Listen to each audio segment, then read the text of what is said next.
वालेकुम दोस्तों, उम्मीद है आप सब खैरियत से होंगे और आप देख रहे हैं मेरे यूट्यूब चैनल फिज़ा खान। सबसे पहले आप सब दोस्तों से गुजारिश है कि मेरे चैनल को सब्सक्राइब करें और अगर वीडियो पसंद आए तो लाइक करें। तो दोस्तों जो मैं आज आप लोग के लिए वीडियो लाई हूँ, ये बहुत ही दिलचस्प और इन्फॉर्मेटिव वीडियो है। इसमें हम 28 जनवरी की तारीख के वाक़यात के बारे में पढ़ेंगे। 28 जनवरी जो गुजर चुकी है, इसमें हम देखेंगे कि गुज़िश्ता सालों में कौन कौन से वाक़यात पेश आए। तो चलो देखते हैं। 28 जनवरी 661 को मौलाए कायनात हज़रत अली करमुल्लाह वजहुल करीम की शहादत हुई। तो दोस्तों आगे देखते हैं 28 जनवरी 1717 को क्या हुआ। 28 जनवरी 1717 को उस्मानी सुल्तान मुस्तफा सालिस की पैदाइश हुई। तो चलो दोस्तों आगे देखते हैं कि 28 जनवरी 1932 को क्या हुआ। 28 जनवरी 1932 को जापान का शंघाई पे कब्जा हुआ था। और 28 जनवरी 1933 को चौधरी रहमत अली ने अपना पम्फलेट नाउ और नेवर शाया किया।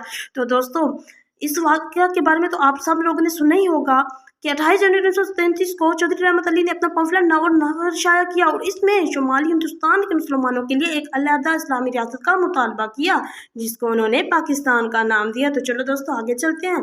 28 जनवरी 1942 को क्या हुआ था, चलो देखते हैं। 28 जनवरी 1942 को जर्मन फौजों का लीबिया के शहर बेंगाजी पे कब्जा हुआ था।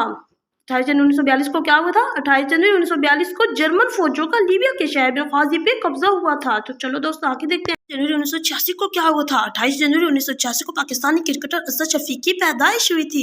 चलो दोस्तों अब देखते हैं कि 28 जनवरी 2020 को क्या हुआ था। 28 जनवरी 2020 को पाकिस्तानी टेस्ट क्रिकेटर मोहम्मद नाफ की वफात हुई थी, जो बहुत ही अच्छे प्लेयर थे। अल्लाह पाक इनको जन्नत में आला मकाम अता फरमाए, आमीन। तो जी हाँ दोस्तों, कैसी लगी हमारी आज की वीडियो, उम्मीद करती हूँ पसंद आई होगी। ऐसी इन्फॉर्मेटिव वीडियो देखने के लिए मेरे चैनल को सब्सक्राइब करें। बहुत जल्द हाजिर होते हैं एक नई वीडियो के साथ। अल्लाह हाफिज़।